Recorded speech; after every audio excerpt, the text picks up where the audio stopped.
Hey guys, what's going on? This video will be about the complete history of the US Army Rangers in the Modern Warfare trilogy, from their appearances to individual members and the missions they were involved in, and finally where they could have been and possibly what could have happened to them during the events of Modern Warfare 3. Let's get into it. The first time we're introduced to the US Army Rangers is in Modern Warfare 2 in the mission SSDD, where the Rangers are in Afghanistan currently training Afghan National Army soldiers at a firebase. This is also where we're introduced to three notable Rangers, Joseph Allen, Corporal Dunn, and the leader of the squad, Sergeant Foley, who play a huge role in the Rangers campaign. I also wanted to point out, judging by this picture, it would appear Ramirez is also on the base too somewhere, seeing how this photo was most likely taken right before we take control of Private Allen, but we'll get to Ramirez in a moment. After Sergeant Foley doesn't need Private Allen's assistance no more with the training, he then sends Private Allen to the pit, where it's revealed General Shepard is looking for someone in the Rangers to join Task Force 141. And after Private Allen is done in the pit, Shepard doesn't tell Allen now, but later we find out he's accepted into Task Force 141. And again, we'll get to that in a moment. In the mission Team Player, the Rangers are tasked with taking a militia-held city and rescuing a team that is trapped inside hostile territory. And as we make our way towards the end of the mission, we see General Shepard, and he tells us that we will be taking orders from him. In the epilogue of the mission No Russian, it's revealed that Allen made it into Task Force 141. That's why at the end of the mission Team Player, Shepard says Allen only takes orders from him now. This is also when Shepard sends Allen deep undercover with Makarov, but Makarov stages a terror attack on a Russian airport, and with him knowing Joseph Allen is an American,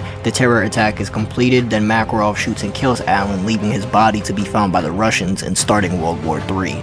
The invasion catches the Americans completely off guard with little time to organize strategy. The 1st Battalion of the Rangers from the 75th Regiment respond in the mission Wolverines, and this is where we're introduced to Private Ramirez. The Rangers then clear a path towards a restaurant and secure it, after the Russians try to retake it but fail and are ultimately pushed off in time for Sergeant Foley's reinforcements to arrive. The Rangers continue the mission in Exodus, where they go to Arcadia to stop the Russian anti-air guns and get intel from a high-value individual who's locked in a safe house surrounded by the Russians. They are successful on clearing out the anti-air guns and hostiles, but as they approach the HVI safe room, they see he's dead, but the intel is still there, so they collect it and report back to base.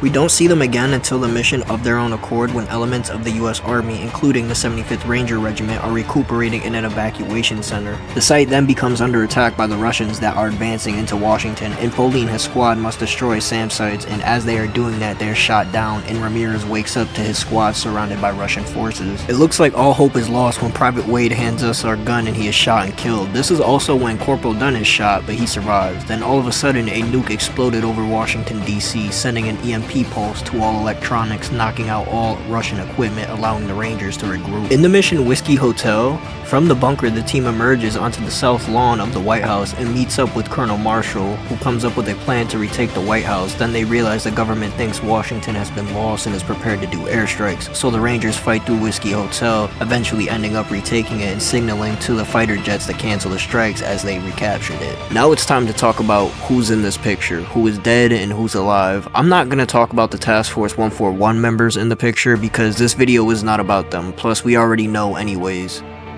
I'm gonna start with guys I know for sure are in this picture, like Private Wade. In the regular version of Modern Warfare 2, his player model could change, I think. But I know for sure in the remastered version, this is him, and I will play the clip right now.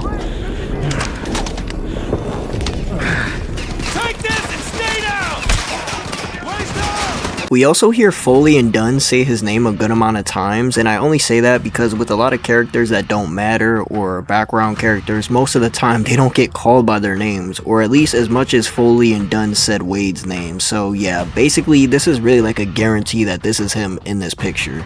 Foley refers to him twice right at the beginning of Second Son, once telling him where hostile forces were and another time saying he was dead. And I don't have the clip, but I know Dunn also talks to him in the mission too at some point and Of Their Own Accord. This is Corporal Macy. He's in SSDD and he can be seen playing basketball with another Ranger, and he's also in Of Their Own Accord, and he can be seen working on a computer during the Russian invasion. And I don't really got too much to say about him, other than it's pretty fucking obvious that this is him and he survives. So yeah, cool. Next up is Private McCord, and he's in the mission SSDD, Second Son, and get this, he can be randomly generated in Of Their Own Accord, so it's 50-50 whether he's in that level or not. That's really weird, but hey, it's like that for some reason. He also survives, so W.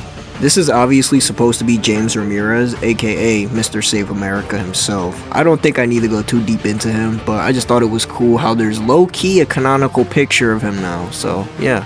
That's pretty cool. This is Corporal Dunn. He's basically the second in command of our Ranger team, and he's with us throughout the whole Ranger campaign, and he does survive the events of Modern Warfare 2. Now this is Sandler. He appears in 2 levels, being Second Son in Whiskey Hotel, although I feel like I've seen him in SSDD. I could be wrong on that though, but he's one of the guys fighting alongside us at the crash site in the mission Second Son, for those that don't really know that. However, he does die in the next mission, Whiskey Hotel. And just like the other guys, you could actually hear Foley and Dunn say his name at the crash site as well too, if you listen close enough. This is either supposed to be Corporal Keating or Private Slayback, and I don't know who. I've been trying to figure this shit out for a while now, so I just give up, and I'll just tell you about both of them. They both appear in SSDD, so it's definitely one of them in that picture for sure. And of their own accord, Keaton is seen on a laptop like Macy, and Slayback is seen in the mission Wolverine, but either way, they both live, so it doesn't really matter. Also, if I'd have to place my money on who I think it is between the two, I would say Keating, only because if Macy is in it, and Macy was playing basketball with Keating in SSDD, it would just make more sense that that's Keating. But why does Keating have his full uniform on and Macy doesn't? Because if you watch them play basketball, they both are not in uniform, so it's just confusing. Sergeant Foley is the squad captain who shows up in all the Rangers missions, and easily the most iconic Ranger in Modern Warfare, and probably the most underrated squad captain we've had in any COD, and I'm willing to argue about that. Anyways, Foley is easily the most memorable character. That's all I really gotta say. This fucking guy I can't find for the life of me, but after using some common sense and realizing that some character models change, like their equipment, not their skin color, just their equipment, I think this is Private Morgan, and seeing how he shows up in SSDD and Wolverines, and he shows up in Of Their Own Accord where it's confirmed that he dies.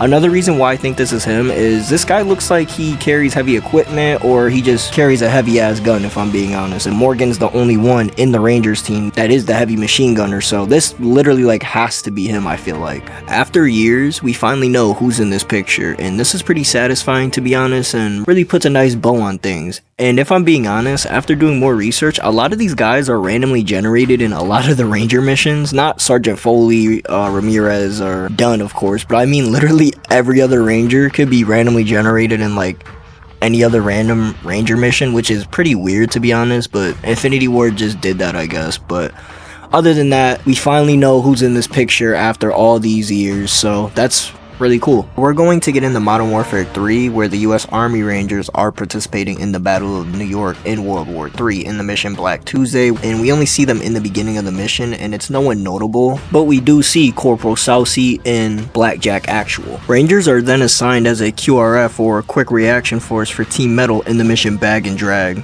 And I can't find the Rangers anywhere in this fucking mission, or anything about them being in this mission. The only thing that makes sense is maybe the US Army Rangers escorted him back to America with the help of a Delta Force operator truck, but if it's not that, then I don't think they're in this mission, but I could be wrong. But the wiki says that they are a QRF in this mission, so I feel like I gotta add it in here.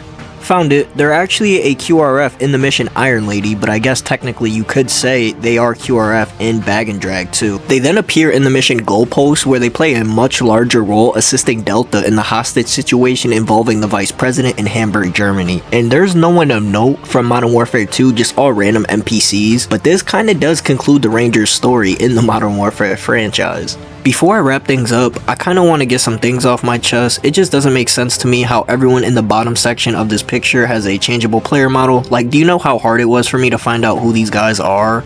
Like, why even add them in this picture?